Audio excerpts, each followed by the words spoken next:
All right. Well, we are live, Facebook Live. Welcome. So this is something new that we're going to be doing every Wednesday. I'm Adam. I'm joined by Noah. We are at Adam Clark Fitness. Obviously, you would know that since you're um, watching on the Adam Clark Fitness Facebook page. So we're doing Wellness Wednesday. So what is Wellness Wednesday?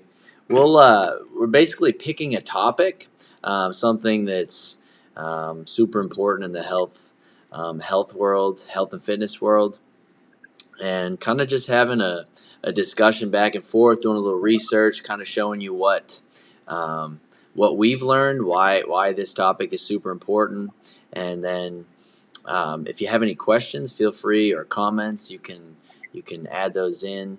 We'd be happy to answer them. But we have an agenda today, and we'll kind of go through this. Our topic today is sleep. Sleep. It's very important. So, um, Noah, what can you tell us about a little bit about sleep and what we're going to be talking about today, specifically to sleep. Yeah, so quite a lot about sleep out there. Um, some truths, some stuff that might not be as true, but one stat that stood right out to me when I was doing a little research here is that um, according to EHHS and from the survey they did, only about 25% of high school students get enough sleep. And some people know, is high school students, when you're below, I think, the age of 18, they recommend 8 to 10 hours of sleep, and for adults it's right around six to eight, in that range, in between 7 and 8 is that prime. I found that just crazy. So many um, students out there. I mean, that's crucial to your learning, and tons of brain function, as well as other things.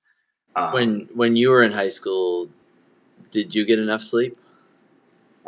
Definitely not. I was a night owl back in high school, which is Yeah. completely the opposite now. But I'd stay up probably till 11 o'clock, 12 o'clock, and wake up at 7, just to hop in the shower, go to school. Yeah. Yeah. Uh, So when I was in high school, which seems like a long time ago now, 15 years I'll be out of high school this year. Uh, I think I actually did get enough sleep. I went to bed fairly early, and then I feel like I woke up about 6 o'clock each morning. So um, I was I was ready to go. Um, so, uh, as far as kids not getting enough sleep, how about adults? Do adults get enough sleep? I think I know the answer to this, but well, I would say about most of them do. Most of them do. There's another study I looked at real quick, also from DHHS, that estimated about 2/3 of the adult population do get sufficient sleep. But that is still 33% of the population not getting adequate sleep. Um, and adequate sleep length.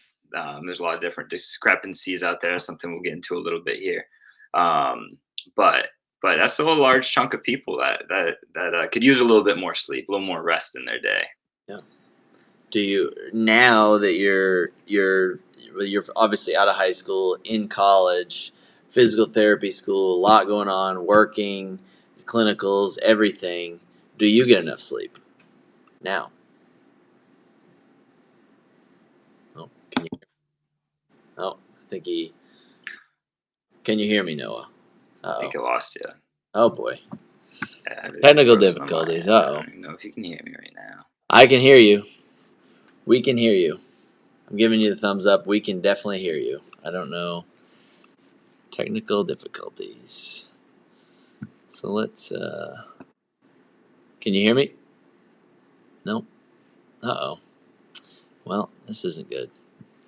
He's lost us. I think everyone can hear me. Um, let's see if we want to hold on right here. Oh, he's gone. Wow. So I guess I'm going solo. He'll be back. So sleep. Oh, he's joining. Let's see if we can get him back. All right, you're back. You're back. You're back. And he's frozen. Oh, man. Oh, boy. Let's see. You are frozen.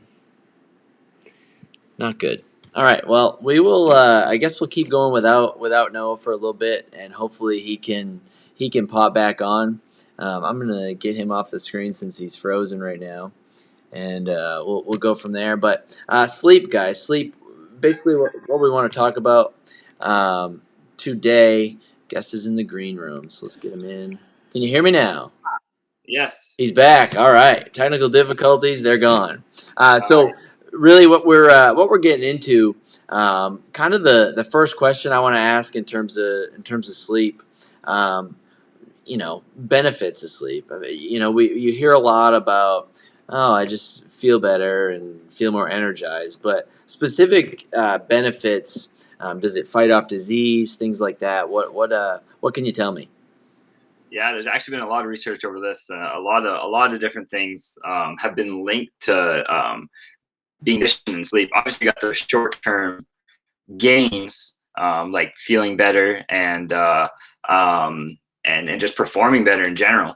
But one key thing, a few key diseases that are lowered by getting adequate sleep is things like cancer, heart diseases, and one big one is Alzheimer's, which just kind of makes sense. The brain needs its sleep, and there's so much with memory retention. So this is going back to students. I mean, everybody's got to remember stuff, but to push off those losing your memory and stuff like that, sleep is key. Another big one here is it's very closely linked to obesity, and in many different ways, not getting enough sleep. So a lot of problems can start to arise if you're not really getting what you need on that in that area. So, sleep. And you can ask me questions at any point, but I know you. This is a topic you're pretty passionate about. I know you've read the book. What's the book by Sean Stevenson? Sleep smarter, I think. I Sleep think it's Smarter, the strategies to, and we'll get into some of that. But sleep, it's not just putting your head down. Like, can you just kind of describe? There's different parts. There's like deep sleep. There's REM sleep. Um, Kind of, what are the stages of sleep, and sort of just give us a little what that's all about. Yeah, there's four key stages, and I'm sure you've heard of some of them. I'm sure most people have. They all kind of play their role in doing different things. So when you first go to sleep, you start in your transition stage, which is, as it sounds, you're just transitioning from being awake and conscious to um, unconscious. After the transition phase, you start going to what they call non-REM sleep, and you spend most of your night here. Not much is happening besides some physiological changes and things like this. The key areas of sleep are deep sleep, which is your third stage, and then one that a lot of people know about as you get down into the fourth one is REM sleep. So REM sleep is actually, you're technically lighter asleep, and that's not the best term. But then deep sleep, you actually come out of sleep a little bit, but this is when you're dreaming. REM sleep, super important. REM stands for rapid eye movements, and that's kind of how it came about. Is when scientists were studying it, they just saw your eyes were kind of moving while you were asleep, and then they, with electrodes and all that fancy stuff, they could tell like people were dreaming and what different parts of the brain were being used. But one of the most important parts of sleep is deep sleep, um, and this comes in right around 60 minutes to 90 minutes after falling asleep, and then you hit it a few times throughout the night. That deep sleep is where you get those benefits of feeling fresh and feeling like you can remember things well, and really where those fighting off those bad diseases come into play. Those are the four big ones. A lot of other things do happen while you sleep, as well.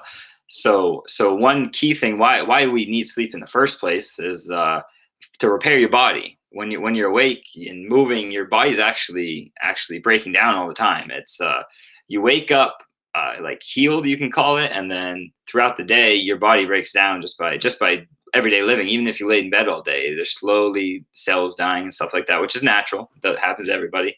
But when you sleep, your body, that's when it's most what they call anabolic, and is when it's building everything up. And during the day, you're catabolic, breaking everything down. So that's another reason why sleep is so key. Not the Getting steroids, right? Anabolic steroids. not the steroids. Nope. Nope. No. Similar concept, but not the same. Not the Yeah. same. So here's an exercise. I know a lot of people wear the wearable devices, and they track your sleep. I mean, obviously Yep. there's a little bit of, error here and there, but I want you to go in and do this. Go into your app if you have a Fitbit, an Apple Watch, whatever it may be, and then see where you're sleeping. So for me, Sunday night I stayed up really late, so I wake up super early. I wake up at 3:30 on days that I have to train at 5. So that's 3 times per year, per year, 3 times per week. All right. You hear an echo? I hear an echo. Um, so I'm looking right now. I got 7 hours and 16 minutes of sleep last night. Five Yeah. hours and 11 minutes of. I can't hear you anymore Oh, on that's not good. my screen, but I can see you on the Facebook Live on Facebook. So I was trying to listen to what you were saying. Oh, that's what it was. Okay. All right. Well, apparently we'll get these audio problems fixed. Oh no, we've lost them. Audio problems fixed eventually. But if we're looking at our sleep, guys, so if I got 7 hours and 16 minutes of sleep last night, and my light sleep, I got 5 hours and 11 minutes of light sleep, and then 1 hour and 15 minutes of deep sleep, and then 50 minutes of REM sleep. I guess I don't know. My Fitbit gives you a sleep score, Mm. and it's 7 hours and 16 minutes of total sleep, and I got 84 for a sleep score, which is good. Um, but I was in the light sleep a lot last night. But that's where we mostly spend our night. Um, Yeah. so I guess if you look at the range, I could have used I mean, you can't really see on here, but REM sleep, I could have used a little bit more. Um, but what about you? Did you on yours? What's it say? Uh, that was in the health data on your phone. Is that where you went? Yep. Well, And then sleep. yeah. So I don't know if health like. Do you wear a wearable device on your watch? No, not while I No. sleep. I used to. I have an Apple Watch, but it would die every night. I would. Oh well, that's not good. So I charge it at night now. But I did have a similar app that would listen to the room and things like that. There are Okay. downloadable. Yep. Um, and I don't have any current. They would do a similar thing, and I spent most of my time same in that range. Yep. And I definitely could tell hitting those deep sleep stages. If I really focused to what my body was saying and stuff, like if I really wound down for bed, I'd hit maybe two extra deep sleep or REM cycles. Yep. Compared to time I was like, maybe I just went and like did a workout or something like that, like at 10 o'clock at night, and then tried going to bed immediately afterwards, and then I just didn't sleep. That would not. That was Yeah. was, So but, you did a little research, and I know they talk a lot about. I think the National Sleep Foundation, they recommend adults set between 7 to 9 hours. So if someone tells you, "Oh, I don't need that much sleep. I can function on 4 hours." mm, You know what? You know, it's hard when someone says, "Oh, that's what I've always done," and mm, how are they still function if they can go on 4 hours of sleep? There's got to be something that's they're at risk, right? They're at risk for a lot of these problems, and first off, their productivity is going to suffer, right? mm. The day. Whether they know it or not too, and sometimes it's just you not being aware, and everybody is a little different. There are some rare occasions I've heard of where people are actually they go through their stages a little bit faster when they sleep, and they can survive on that 5 hour 6 hour sleep, and actually get sufficient cycles of sleep. But there is often times where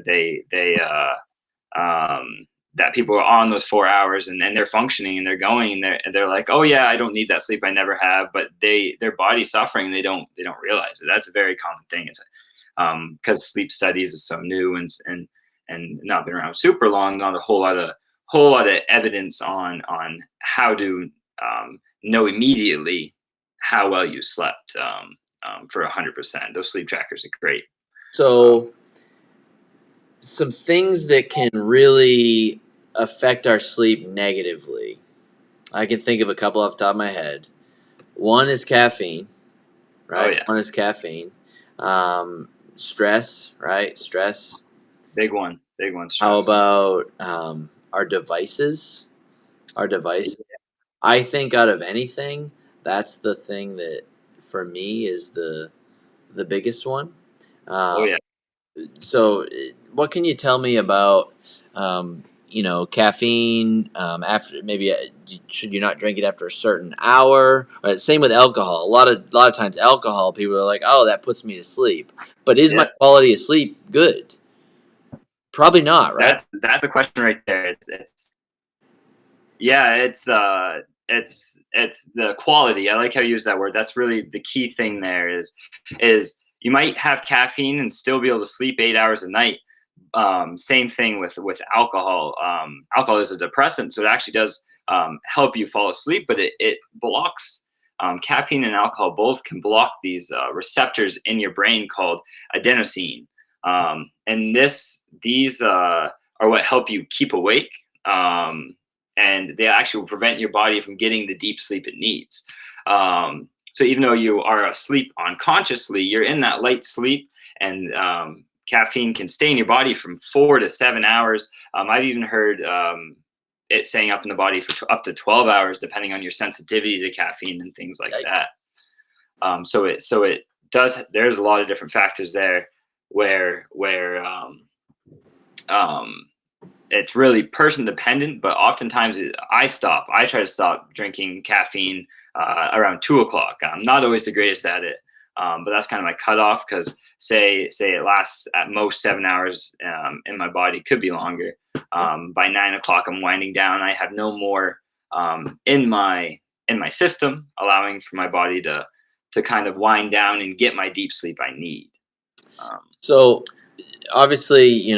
there are a few other things. I Yeah. froze up here again, Oh, so whoops. I'll let you talk a little bit about the So next thing if you can still hear talked a me. little bit about caffeine. Talked a little bit about alcohol. Um, Another thing is devices. So a lot of times when we're on our devices, there's what we call our devices. They emit this blue light, right? This blue light. So no, I'm talking about blue light and how our devices give that off, and that keeps your brain on at night. Yep. That keeps your brain on at night. So if you're sitting in bed on your tablet, on your on your phone, right? This blue light's being emitted, and it is affecting your sleep. That's one thing to really be aware of. Another thing is like the lighting. Some people are like, "Oh, I like to sleep with a light on." Well, even though your eyes are shut, like light can still get through. That's why a lot of time recommendations are to have either blackout curtains or an eye mask. You can judge me, but I wear an eye mask because I like to go to bed earlier, and I wake up because I wake up early, so that helps. Because Sarah likes to sleep with she loves waking up to the natural light. This time of year, you don't really wake up to natural light, but still, like street lights and things like that, like there's light coming in. So that's a big one. And another one, stress. What are some obviously stress that can have a negative effect on our sleep. What are some strategies maybe before we go to bed that can help calm us down? Um, are there what are some things that can do that?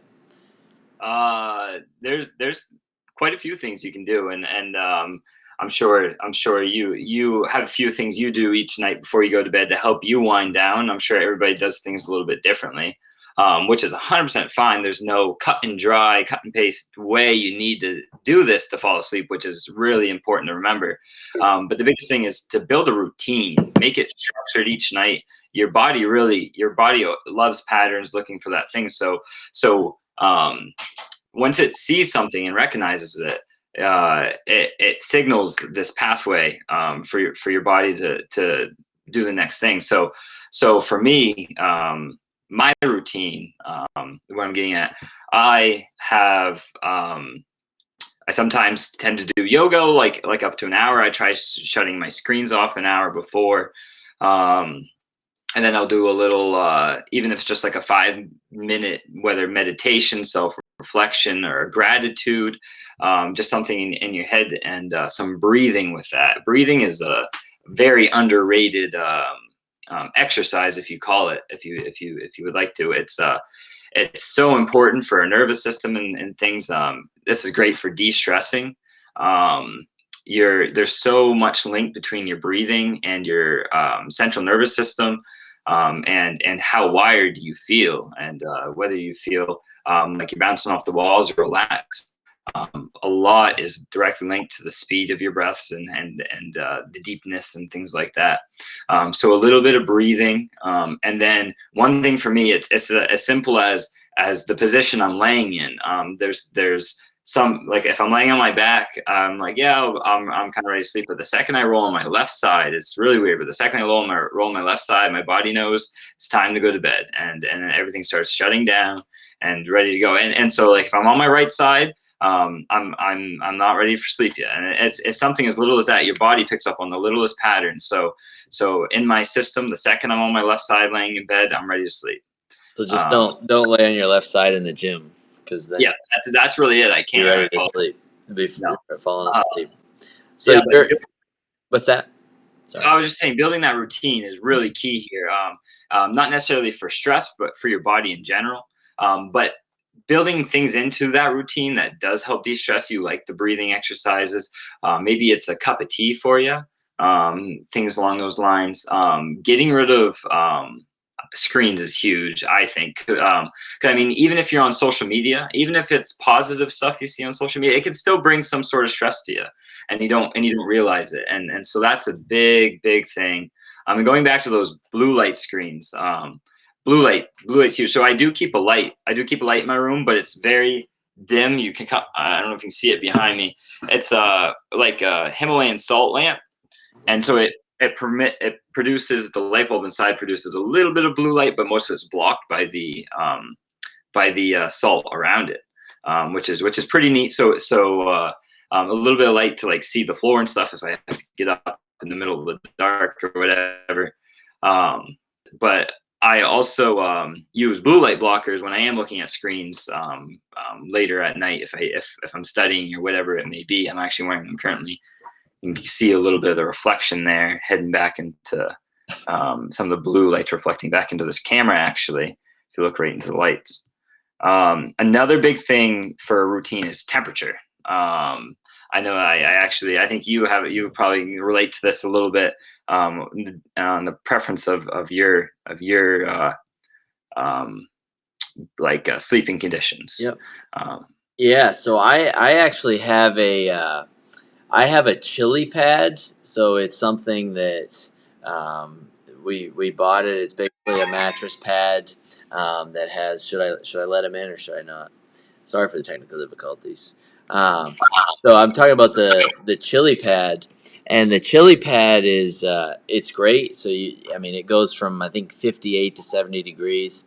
It's especially great in the summer. The winter, I don't really need it as much because it's cool in the house to begin with. But in the summer, it makes a world of a difference. I sweat a lot when I sleep. I mean, it's um, I, I don't I don't know why. I'm a hot sleeper, I guess, but this chili pad cooling down the mattress makes a world of a difference. So it's a little bit of an investment, but I mean, there's nothing like investing in your sleep and making you feel better. Nothing can really get in the way of that. So I as far as temperature in the room, you want it somewhere. What is the ideal temperature? In between 62 and 65. Is that correct, Noah? Yeah, Yeah. that's the most of the research I see is Yeah. right around that area. Sometimes it can be a little bit warmer, but again, it comes into that personal preference, Right. and sometimes it is like that you don't know how well your sleep is afterwards. You might think you're getting good sleep, but you're not because you're too warm. Right. Um, but it is in that range. It's definitely mostly ideal. So, as far as we talked about routine. We talked about how sleep is key to staving off disease, having a healthy immune system. I mean, especially if someone works out a lot, they should be getting a fair amount of sleep, right? Yeah, actually, so this is it's interesting. There been some studies on athletes and sleep as well, and they tend to need a little bit more, like an hour or so, just because of really exercising. At least it's recommended in that range. So during that exercise, you do need a little bit more. But what they found is they got it much easier because of exercise. I know. Say I take a week off from the gym or whatever, I do notice my sleep quality kind of decline as well. But once I find that routine of getting to the gym, getting that exercise in, um, then I really don't have a problem sleeping. I'm sure you probably can relate to that a little bit, and a lot of people out there. When you are putting that physical activity out, your body's ready for sleep. It welcomes it. It's like, hey, all right, it's time to relax a bit. I've been moving too much. Not really, but No, it's true. When I think of when I'm operating my best, it's when I'm getting a fair amount of sleep. And so I can operate well in that 6 hour range, but it has to be really quality sleep. So I can't, if it's interrupted sleep a lot of times, like sometimes I could be in bed for 8 hours, but if it's interrupted a lot, then that's not good sleep. But if I can get 6 hours of really good sleep, then I'm operating well. And when I'm sleeping my best, it's when I'm not near my devices, when I'm actually reading out of a book, a paper copy, and not off of my iPad, just because we talked about that blue light. Also, we like to have a little bit of white noise. So our chili pad, that our mattress pad, that does have a little bit of noise, but you can turn a little bit of music on, just some, um, just to kind of that white noise, and kind of like you talked about routine, setting those rules. I'm going to bed at this time. I need to be in bed at this time, and I need to have my devices away by this time. You know, you don't. I said it sounds rigid, but if you're serious about your sleep and serious about your health, then you really need to create these rules. Because if you just kind of, I've done it. I do. I've done it kind of recently, and I'm trying to get out of it. But you can sit on social media, flicking through for like an hour, and before you know it, it's 10 o'clock, 11 o'clock, and you're like, oh my gosh, I haven't done anything for the last hour. I know a lot of you can relate, that are probably watching this. So um, when I'm operating my best, put the device away. Sometimes it can be putting it in another room or putting it across the room. And then in the morning, when your alarm goes off, you're forced to get up to turn it off. So once you're up, you're up. I mean, yeah, that's for, kind of a good strategy. for Um, sure. as far as um, anything else in terms of sleep or questions that you think need to be answered. I know we don't have many questions in the comments. I know people are You're just doing so well. I lost you again. chiming I don't know in. if you can hear Oh me. man, I can hear you. I can hear you. I can hear you.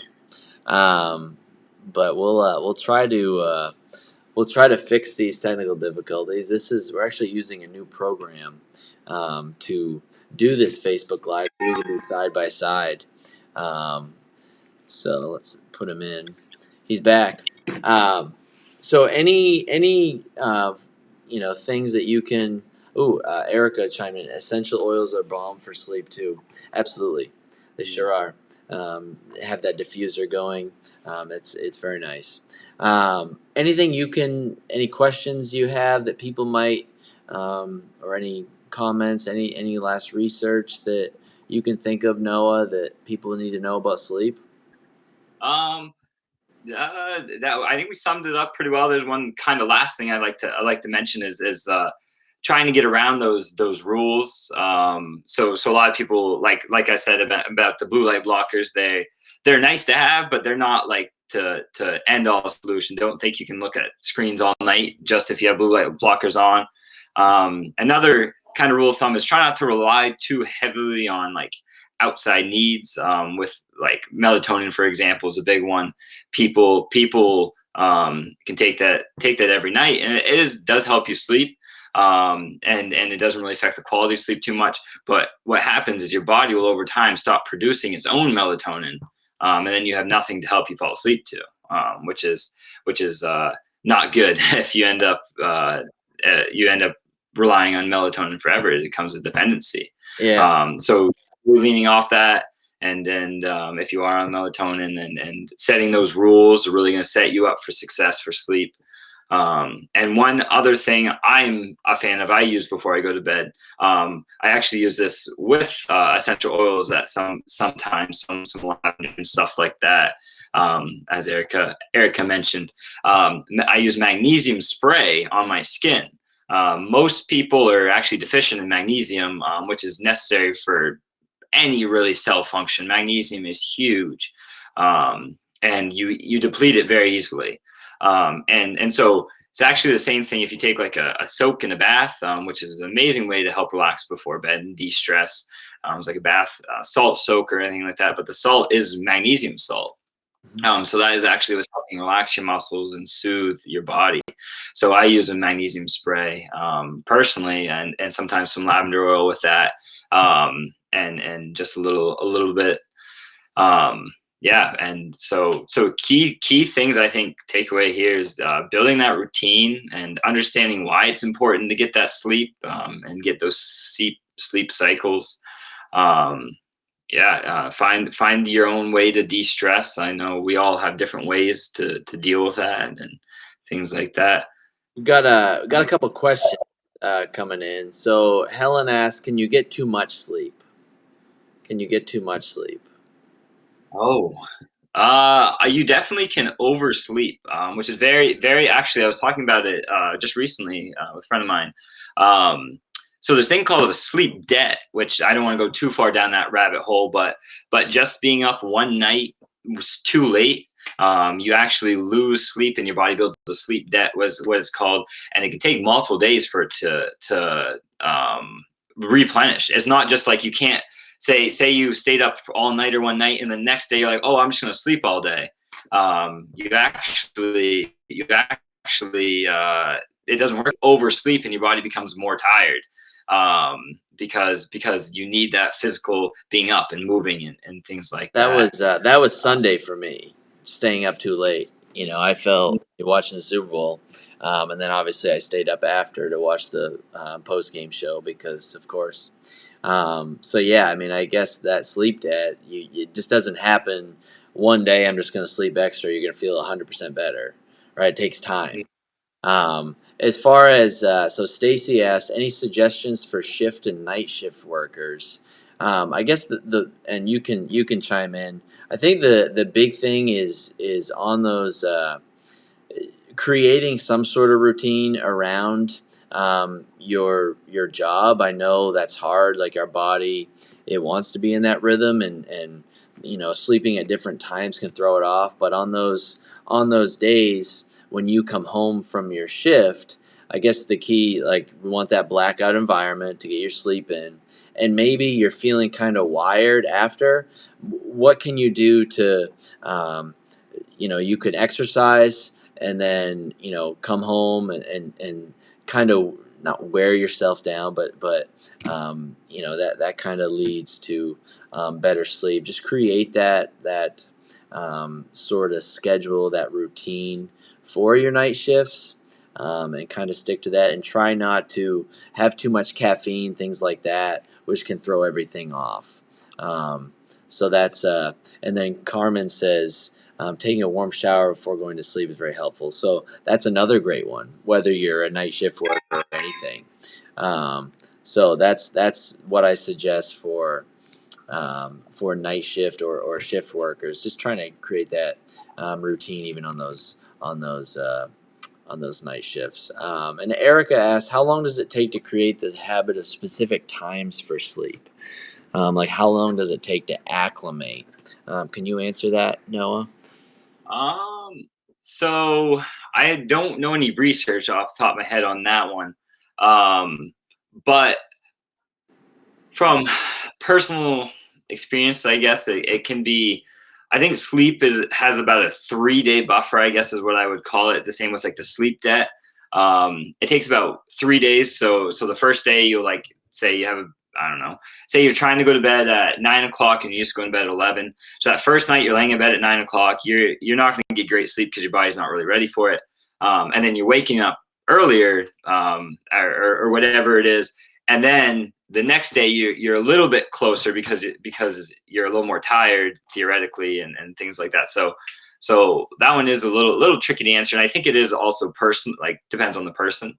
Um, very very much so, depending on I don't know, your previous factors, how well your routine before bed is, all of these different things. If you don't really have a routine, it might take an entire week just to get it down. But how many days does it take? It's very person dependent. But I think setting yourself up with that routine, and setting those rules for the bedroom, not having your blue light screens around and not being on them too late. I think that will really help minimize those days to get acclimated back to normal. And going back to that last question, I think you mentioned it, but I can't remember. I missed out for a second, but routine and making the room as dark as you can. That is huge too. I think you said Yep.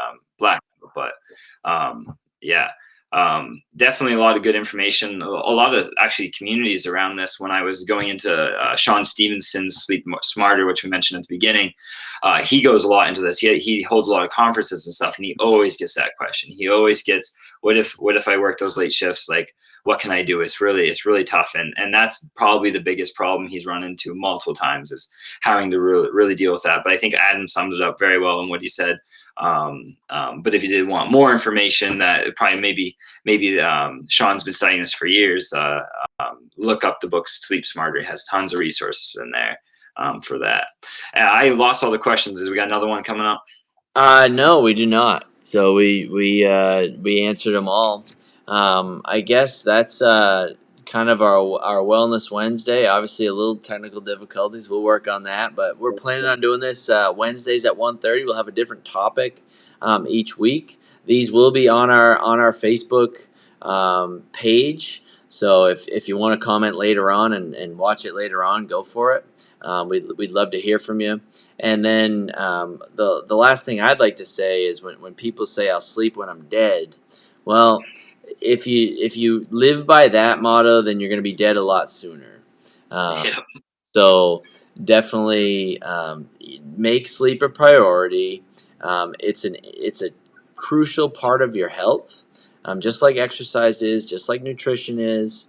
If you're missing one of those, then it's going to negatively affect you. So make sleep a priority. Put those stupid devices away. I have to, that's the same with me. Devices are bad, and go to bed. Right, go to bed. Work can wait. I know, obviously, Stacy, for instance, you work shifts, but a lot of times, like, work will be there the next day. It'll be there the next day. You don't need to finish it that night. I know sometimes you have deadlines. But not every night. Not every night. And make sleep a priority. It's super important. Anything else from you, Noah? That's it. All right. Good. Well, Sums awesome, it up. guys. Well, thanks for joining us today. Sorry for the technical difficulties, but we're looking forward to doing this. Definitely for a while on Wednesdays. We got a lot of topics we want to talk about, and if you have any topics that you want us to discuss, feel free to chime in, send us a message, comment below. We'd be happy to chat about it. So, thanks, guys, and we'll see you later. See you guys.